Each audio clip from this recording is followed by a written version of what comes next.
Assalamualaikum warahmatullahi wabarakatuh. Bertemu lagi dengan saya, Bu Ririn, pada pertemuan yang ketiga, yaitu tentang teori psikologi perkembangan manusia.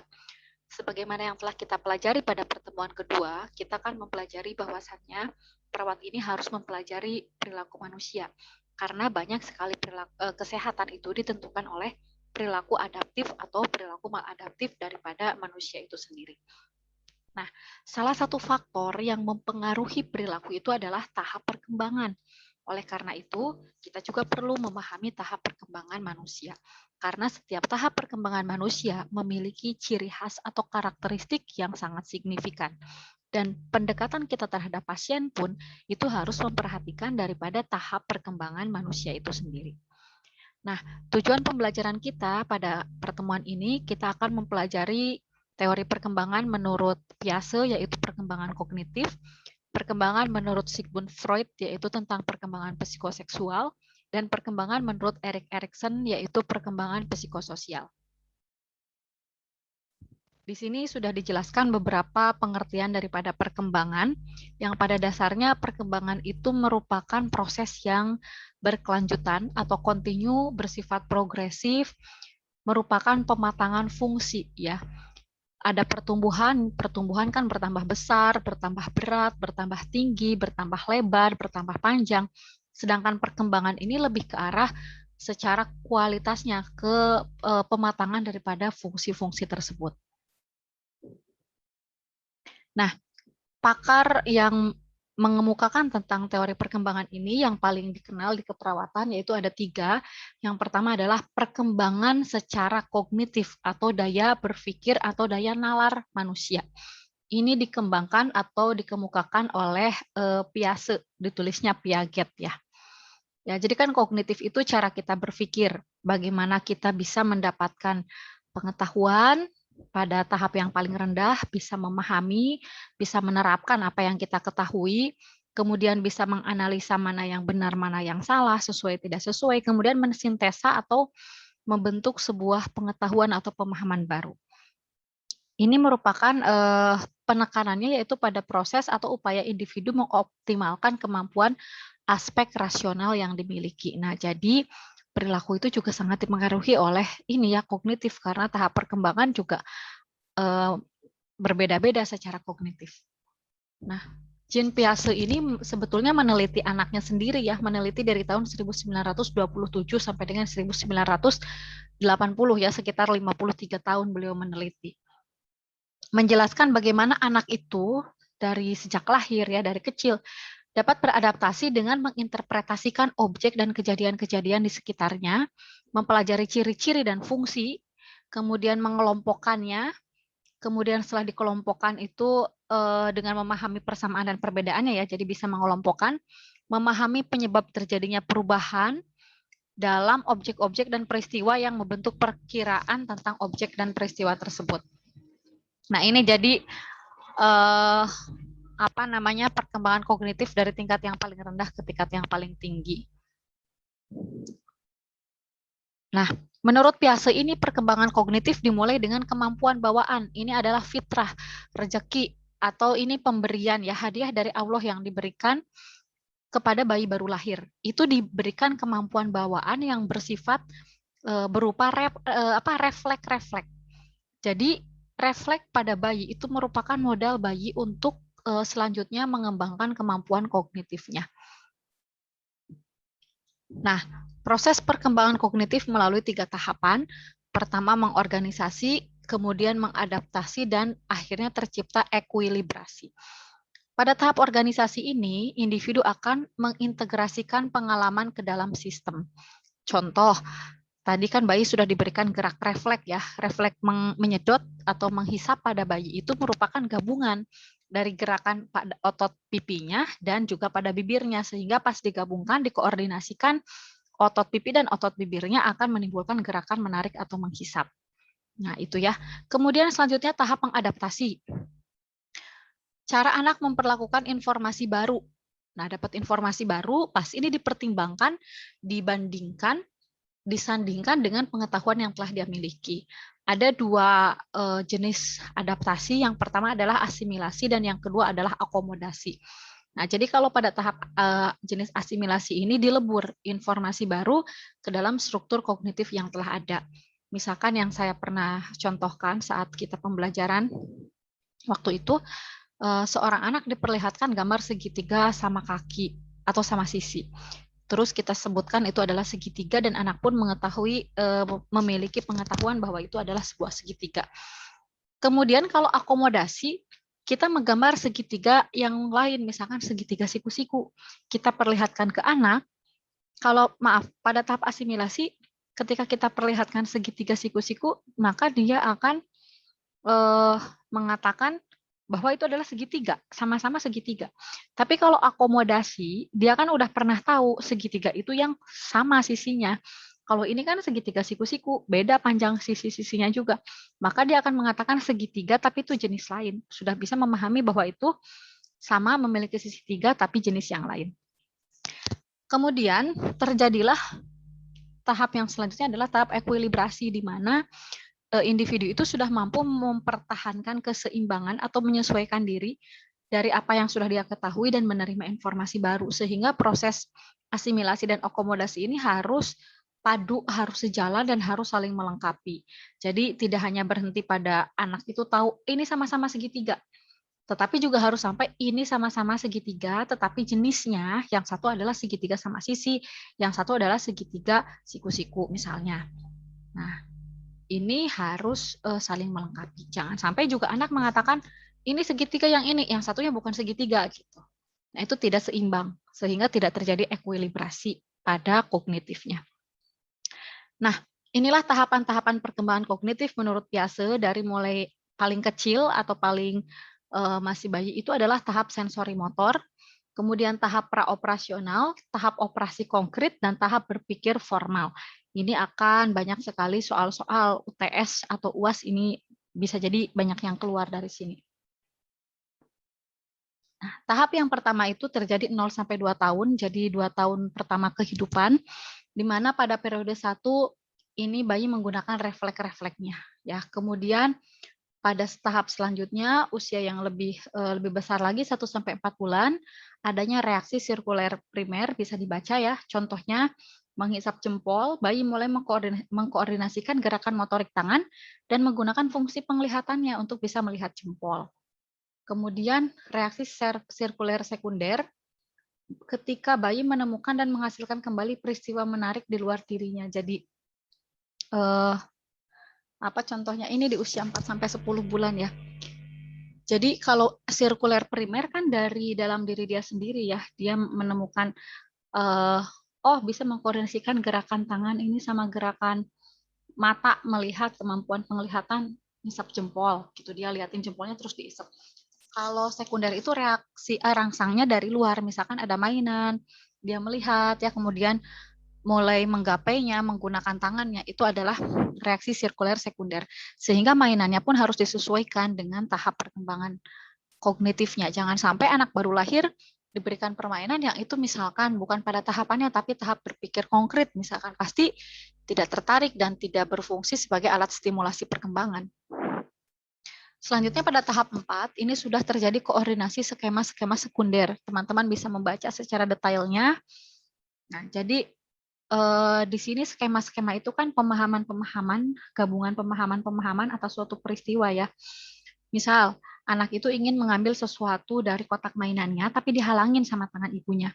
Nah, kalau pada tahap awalnya dia belum kepikiran, jadi cara mengambil mainan itu harus diawaskan dulu tangan ibunya, baru ngambil mainan. Tapi kalau pada periode 4 ini anak sudah sampai di situ. Walaupun tujuannya ingin mengambil mainan, tetapi dia harus membuka dulu tutupnya, misalkan ya, menyingkirkan tangan ibunya baru diambil. Kemudian reaksi sirkuler tersier pada anak usia 1 sampai dengan 1,5 tahun. Jadi contohnya bayi itu tertarik dengan sebuah benda baru, kemudian dia memukul-mukul dengan tangannya berkali-kali ya, misalkan keras, terus pelan-pelan dipukulnya. Dia mencoba menganalisis, mendengarkan bunyi yang dihasilkan oleh tindakannya itu. Nah, selanjutnya pada usia 1,5 sampai 2 tahun, semua temuan bayi terjadi lewat tindakan fisik ya. Nah, bayi mulai memikirkan situasi secara lebih internal sebelum sebelum pada akhirnya bertindak.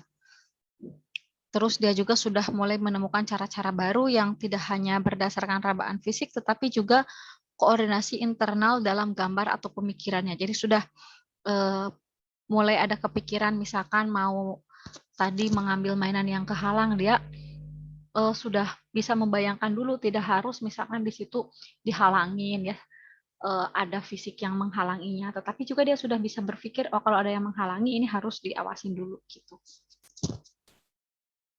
Tahap selanjutnya, tahap yang kedua, tadi kan tahap pertama ya sensori motor, tahap perkembangan kognitif yang kedua adalah tahap praoperasional 2 sampai dengan 7 tahun. Nah, ini usia balita ya sebelum sekolah SD. Ada yang imitasi tidak langsung. Jadi anak menggambarkan sesuatu hal yang dialami atau dilihat yang sekarang bendanya sudah tidak ada lagi. Kalau imitasi langsung kan langsung ada di situ bendanya, dia mengimitasi. Tapi kalau imitasi tidak langsung, sudah tidak harus dilihat lagi jadi objeknya gitu. Misalkan main pasar-pasaran atau kue-kuean gitu. Dia tidak harus melihat kue asli, tapi bisa jadi mainannya dibikin kue-kuean gitu ya. Terus barang apapun gitu, pasar-pasaran bukan barang yang sebenarnya.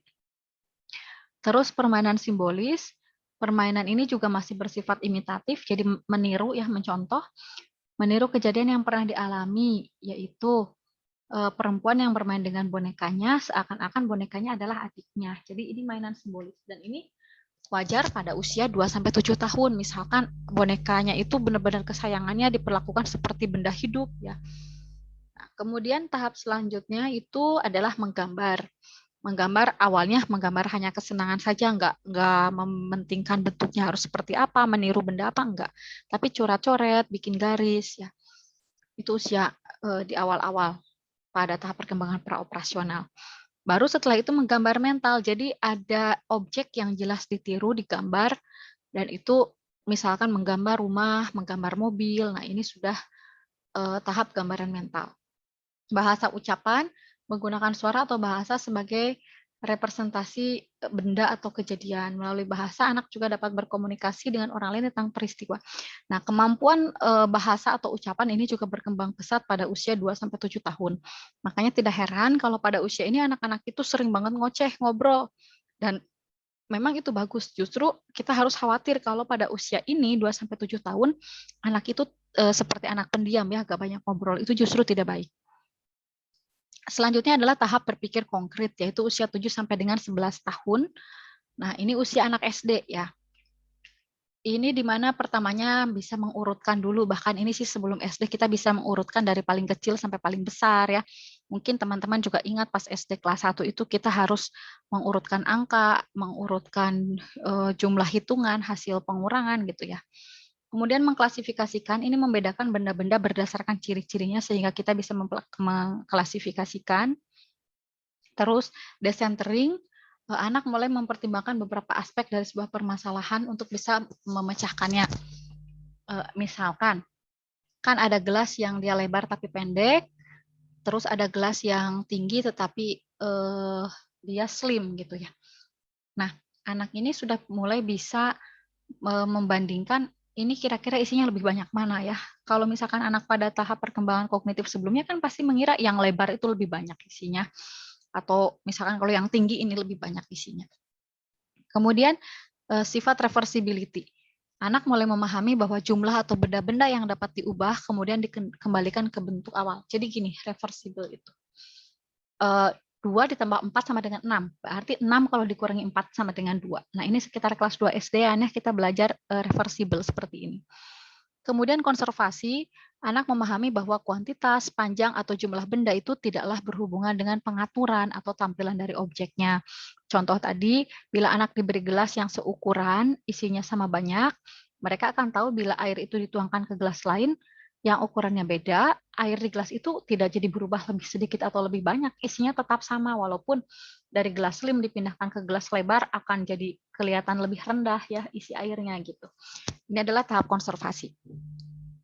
Kemudian penghilangan sifat egosentris ini di tahap berpikir konkret akhir, di mana sudah memiliki kemampuan melihat sesuatu dari sudut pandang orang lain, yang tidak egois apa-apa menurut aku, tapi sudah bisa mulai berpikir dari sudut pandang orang lain.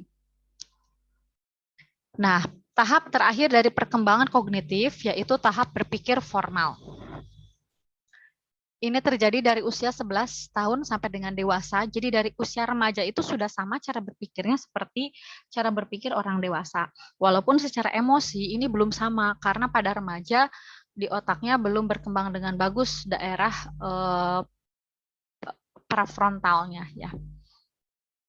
Nah, terus pada tahap berpikir formal ini sudah bisa berpikir abstrak. Kalau yang tadi pada usia SD itu masih susah untuk bisa berpikir abstrak ya, nalarnya sudah logis, menarik kesimpulan dari informasi yang tersedia. Kemudian sudah mulai memahami cinta, bukti logis, nilai ya. Di sini juga sudah mulai berkembang aspek humanistisnya. Kemudian ya ini pada mulai usia puber ya, remaja kan terjadi usia puber ya. Kemudian beberapa orang tidak sepenuhnya mencapai perkembangan sampai tahap ini, sehingga ia tidak mempunyai keterampilan berpikir sebagai orang dewasa dan tetap menggunakan penalaran dari tahap operasional konkret. Nah, ini ya yang menarik. Jadi sebetulnya ini kan tahap perkembangan yang normal. Kalau syaratnya apa? Banyak sebenarnya yang mempengaruhi. Tapi salah satunya adalah mendapatkan stimulasi yang cukup, yang adekuat. Kalau misalkan seseorang itu tidak mendapatkan stimulus yang tepat, ini bisa jadi orang tersebut tidak sampai perkembangannya pada tahap ini. Gitu. Nah, kemudian ya kalau pada tahap ini, jadi orang itu sudah bisa berpikir banyak alternatif yang bisa terjadi dari sebuah peristiwa, misalkan ada mobil mogok. Kalau pada tahap berpikir yang konkret, ini pasti langsung mikirnya itu, ini mobil mogok karena kehabisan bensin. Tapi kalau pada tahap berpikir formal, sudah bisa memikirkan alternatif, oh bisa jadi businya rusak, oh bisa jadi ininya begini, oh bisa jadi overheat, dan lain-lain. Begitu. Pada tahap ini juga individu sudah memiliki equilibrium yang tinggi, dapat berpikir fleksibel dan efektif, tidak hanya misalkan kalau ada aturan itu harus benar-benar plak-jiplak seperti itu, tetapi juga sudah bisa fleksibel ya, tetapi pada nilai-nilainya tetap dipegang. Bisa menghadapi persoalan yang lebih kompleks. Nah, ini rinciannya atau intisari dari tahap perkembangan kognitif ya, bisa dibaca dulu oleh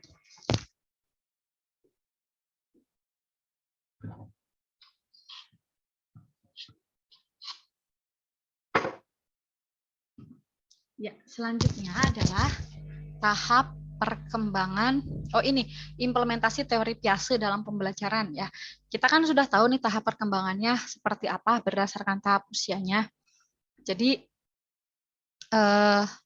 kita juga harus melakukan pengakuan ya atas peranan dari anak-anak, yang ini juga penting sekali. Kita memberikan reward atas inisiatifnya, kemudian melibatkan anak itu dalam kegiatan pembelajaran. Gak mentang-mentang ini pasien saya masih anak, gak usah gak usah tahu kenapa harus begini, kenapa makanannya harus begitu ya. Jadi tetap kita jelaskan. Kemudian ini penting, tidak menempatkan pada praktik-praktik yang diarahkan untuk menjadikan anak-anak seperti orang dewasa dalam pemikirannya. Nah, bagaimanapun kan kita tidak bisa memilih pasien. Ketika kita bekerja sebagai perawat, saya ingin pasien saya adalah orang dewasa semua yang tahap berpikirnya sudah pada tahap berpikir yang formal. Jadi sudah enak ya kalau ngejelasin apa-apa. Nah, bisa jadi kita menemukan pasien lansia, bisa jadi kita menemukan pasien bayi, anak ya. Ini harus kita sesuaikan, jangan sampai kita menuntut anak itu cara berpikirnya, daya tangkapnya, kemampuan nalarnya sama seperti orang dewasa. Kemudian penerimaan terhadap perbedaan individu dalam kemajuan perkembangan. Kita juga harus paham bahwa pasien yang satunya, misalkan ada 2 pasien, usianya sama-sama ini 7 tahun, tapi kok beda banget. Nah, kita juga harus menghargai dan harus menerima hal itu karena apa? Pada dasarnya menurut Piaget itu, seluruh anak berkembang melalui urutan perkembangan yang sama. Dari tahap sensori motor, terus ke praoperasional sama ya. Tetapi itu waktu memperolehnya. urutannya sama, tapi mereka memperolehnya dengan kecepatan yang berbeda. Nah, artinya 7 tahun ada yang sudah mencapai pada tahap perkembangan berpikir yang konkret, ada juga yang dia masih berpikir praoperasional. Nah, ini kita harus pahami varian-varian ini yang akan kita temukan pada pasien kita. Selanjutnya adalah perkembangan psikoseksual. Ya, ini dikemukakan oleh Sigmund Freud. Ini sangat terkenal dan dijadikan di keperawatan banyak sekali. Jadi teori-teori juga yang dikembangkan berdasarkan tahap perkembangan psikoseksual. Nah, jika kita mendengar psikoseksual, ini bukan terkait dengan hubungan intim, ya seperti itu bukan. Tetapi, dan ini bukan hal yang tabu untuk dibicarakan, karena ini juga merupakan objek garapan kita ya. Jadi kebutuhan seksual itu kan kebutuhan yang mendasar, tapi bukan hanya terbatas pada hubungan intim suami istri, tetapi bagaimana juga saya merasakan diri saya sebagai seorang perempuan ya, dengan atributnya semua dengan tentang seorang perempuan, itu pun berhubungan dengan aspek seksual ya, termasuk dengan kepuasan, kenikmatan, pencapaian hidup saya itu pada sisi apa, itu pun termasuk ke dalam aspek seksual. Menurut Sigmund Freud ada tahap menurut Sigmund Freud, jadi tahap perkembangan psikoseksual itu mengalami beberapa tahap. Pertama tahap oral pada usia bayi 0 sampai 1 tahun. Jadi kenikmatannya itu adanya di mulut. Segala sesuatu pengennya sama bayi ini dimasukkan ke dalam mulut dan bayi itu akan merasa puas. Selanjutnya kenikmatan berpindah pada anal ya. Di mana usia 1 sampai 3 tahun ini senang banget nahan feses atau BAB. Jadi jangan heran kalau anak-anak seumur segini sering kok di celana. Kenapa? Karena mereka itu memiliki kenikmatan saat merasakan adanya gerakan feses itu menjalar di analnya atau di bagian anusnya. Dan ketika misalkan kan sama orang dewasa dituntut untuk udah bisa BAB atau buang air besar di toilet. Jadi pada sisi lain dia merasakan nikmat banget gitu ya. Nahannya itu kan kalau buat orang dewasa gak nyaman. Tapi untuk usia 1 sampai 3 tahun malah itu adalah nikmat.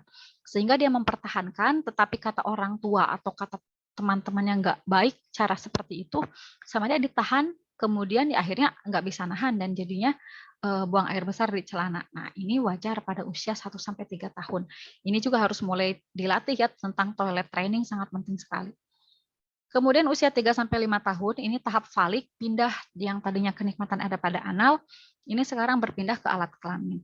Nah, pada usia ini juga biasa terjadi yang namanya Oedipus kompleks, di mana seorang anak perempuan sangat mencintai ayahnya dan sebaliknya anak laki-laki sangat mencintai ibunya ya. Nah, ini hal yang wajar pada usia sampai dengan 3 sampai 5 tahun. Pada tahap usia ini juga anak-anak harus mulai diajarkan tentang batasan mana bagian tubuhnya yang boleh disentuh oleh orang lain dan mana yang tidak ya. Jadi edukasi seksual atau pendidikan seksual ini harus sudah dimulai sejak kecil ya. Karena di sini kan fase falik. Jangan sampai anak itu tidak tahu kalau misalkan dia sedang mengalami pelecehan saat diraba bagian alat kelaminnya ya, dan lain-lain yang merupakan itu area tidak boleh disentuh oleh orang lain. Selanjutnya adalah tahap latensi.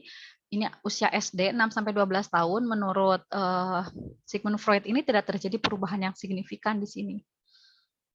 Nah, kemudian tahap genital ini memasuki usia remaja, di mana usia pubertas ini secara hormonal berkembang sangat pesat sekali, muncul tanda-tanda perkembangan primer dan sekunder di alat-alat seksual, baik laki-laki ataupun perempuan ya. Di sini mulai kenikmatannya itu mulai ke hubungan dengan lawan jenis ya. Nah, di sini disebutkan bentuk penyelesaiannya adalah dengan penyempurnaan objek pemuas dorongan seksual, yaitu melalui hubungan seksual dengan lawan jenis. Nah, ini harus hati-hati ya, usia 12 tahun itu sudah mulai pada perkembangan psikoseksual tahap genital. Ya, ini rinciannya atau ringkasannya untuk tahap perkembangan psikoseksual menurut Sigmund Freud. Yang terakhir adalah tahap perkembangan psikososial. Nah, ini paling banyak, maaf, bukan yang psikoseksual yang paling banyak digunakan sebagai dasar pengembangan yang teori-teori di keperawatan jiwa, tapi yang perkembangan psikososial. Ini dikemukakan oleh Erik Erikson ya. Ini dikatakan bahwa kepribadian seseorang itu terbentuk dari pengalaman sosialnya dia sepanjang hidupnya.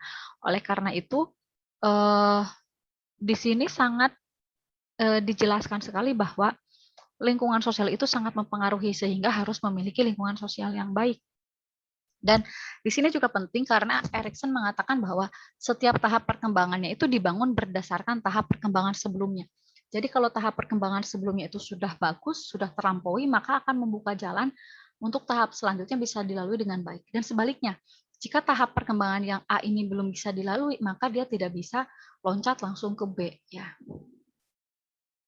Ya, dibagi menjadi 8 kelompok, dimulai dari infant, kemudian early childhood, preschool, school age, adolescent, yang adulthood, atau ini biasanya disebutkan adolescent ya. Ya, maaf, ini yang dewasa awal ya, ini dewasa pertengahan, dewasa akhir atau lansia. Ya, tahap infant bisa dibaca ya secara lengkapnya pada dasarnya secara ringkas bahwa pada tahap ini tahap perkembangan psikososialnya berada pada tahap trust versus mistrust, percaya versus tidak percaya. Jadi usia bayi ini karena tadi berhubungan dengan perkembangan psikoseksualnya kan kenikmatan itu misalkan ada di mulut, dia juga belum bisa ngapa-ngapain, sehingga dia sangat tergantung total care sama orang dewasa yang merawatnya. Ya, yang lebih dekat kan ibunya, orang tuanya ya, keluarganya. Jadi bayi ini akan merasa aman, merasa percaya ketika dia memiliki kebutuhan apapun, baik itu lapar, ya haus, lapar itu kan ingin minum ASI ya, atau dia ngompol, dia kepanasan, dia apapun yang dia rasakan, dia butuhkan, orang dewasa yang merawatnya itu segera memberikannya. Itu maka bayi itu akan mencapai tahap rasa percaya. Dan sebaliknya, kalau yang ngasuh ini orang tuanya misalkan bayi nangis, butuh apa-apa, tidak diperhatikan, maka akan muncul rasa tidak percaya. Dan bahayanya bukan saat tahap itu saja, di masa itu saja, tapi ini bisa ke bawah saat dia sudah dewasa nanti.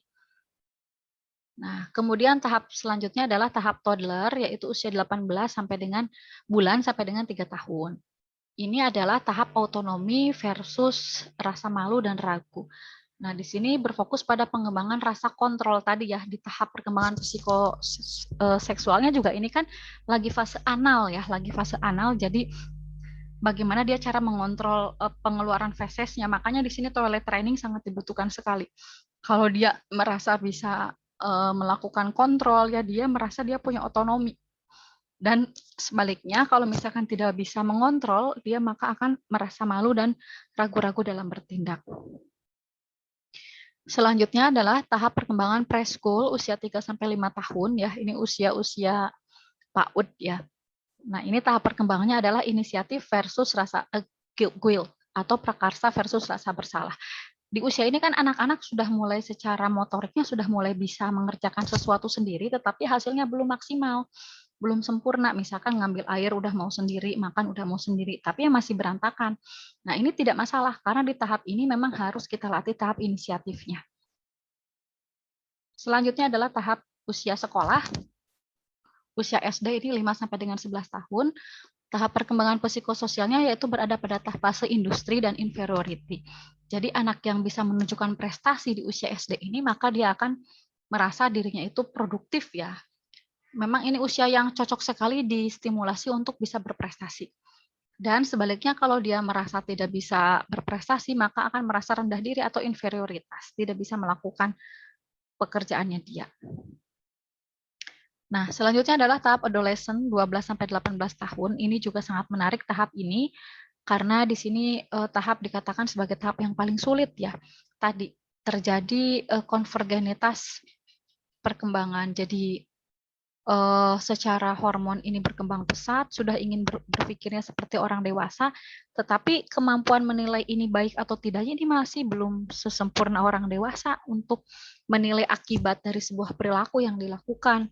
Terus juga hubungan dengan orang tua di usia remaja ini kan jadi jauh bondingnya. Jadi relasi paling jauh antara anak dan orang tua itu terjadi pada usia remaja 12 sampai dengan 18 tahun. Ini seusia teman-teman juga ya. Nah, sementara di sini itu mereka mencari jati diri. Ya, teman-teman juga sedang mencari jati diri, mengidentifikasi teman-teman sebaya. Padahal teman sebaya juga sama berada pada fase yang masih belum bisa konsisten untuk menentukan warna dirinya ya, sehingga masih gampang sekali ikut-ikutan. A, ikut-ikutan B. Nah, ini pada usia remaja. Jadi di sini fase perkembangannya yaitu identitas versus confusion atau kebingungan. Selanjutnya adalah tahap perkembangan dewasa muda 19 sampai 40 tahun. Tugas perkembangannya itu intimasi versus isolasi. Jadi di sini keintiman yang dimaksud adalah mulai menjalin hubungan yang serius ya, memulai keluarga baru. Ini usia 19 sampai 40 tahun. Jika tidak, maka akan dia merasa terisolasi. Bisa dibaca lengkapnya. Tahap selanjutnya adalah tahap perkembangan dewasa madya usia 40 sampai 65 tahun versus tahap perkembangannya itu generativitas versus stagnasi.